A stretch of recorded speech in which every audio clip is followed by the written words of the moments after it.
Hi, welcome to my channel. Telangana రాష్ట్రంలో రైతు భరోసా, ఇందిరమ్మ ఆత్మీయ భరోసా ఏ తేదీ నాడు మన అకౌంట్లోకి పైసలు అనేది జమ అవుతుంది, ఎంతమందికి ఇస్తున్నారు, ఎన్ని ఎకరాలకు ఇస్తున్నారు, ఏ భూమికి ఇవ్వట్లేదు, పూర్తి వివరాలు తెలుసుకుందాం. వీడియో చూస్తున్న లైక్ చేయండి, ఛానల్ని సబ్స్క్రైబ్ చేసుకోండి. మనకు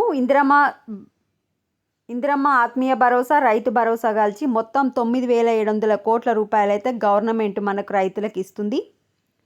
1,35,00,000 ఎకరాలకు ఈ రైతు భరోసా పైసలు అయితే ఇస్తుంది.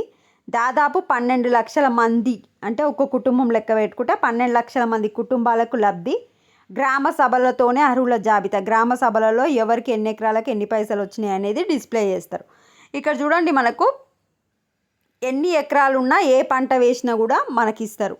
బట్ ఎవరెవరికి రాదు అంటే వ్యవసాయ యోగ్యం కాని మైనింగ్, కొండలు, గుట్టలు, రియల్ ఎస్టేట్ వెంచర్లు, రహదారులు, నివాస, పారిశ్రామిక, వాణిజ్య అవసరాలకు ఉపయోగపడే భూములు, నాలా కన్వర్టెడ్ భూములు, వివిధ ప్రాజెక్టుల కోసం గవర్నమెంట్ తీసుకుంటుంది కదా, ఆ భూములు కొంతమంది రైతుల పేరు మీద ఉన్నాయి. అలాంటి భూమికి కూడా రాదు, ఈ భూములకు రాదు. అట్లాంటి భూములు ఎన్ని ఎకరాలు ఉన్నాయంటే 15 లక్షల ఎకరాలు మన తెలంగాణ రాష్ట్రంలో అట్లాంటి వ్యవసాయం పనికిరాని భూములు ఉన్నాయి. ఆ భూములకైతే భరోసా కట్ చేయడం జరిగింది.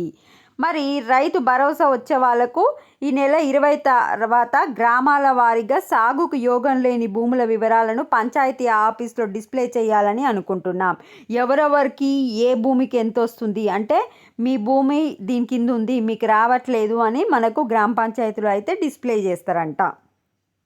ఇది వివరాలు. సో మనకు వచ్చేసి సంక్రాంతికి 26వ తారీఖు నాడు మన అకౌంట్లలో అయితే పైసలు పడతాయి. వీడియోని లైక్ చేయండి. Thanks for watching.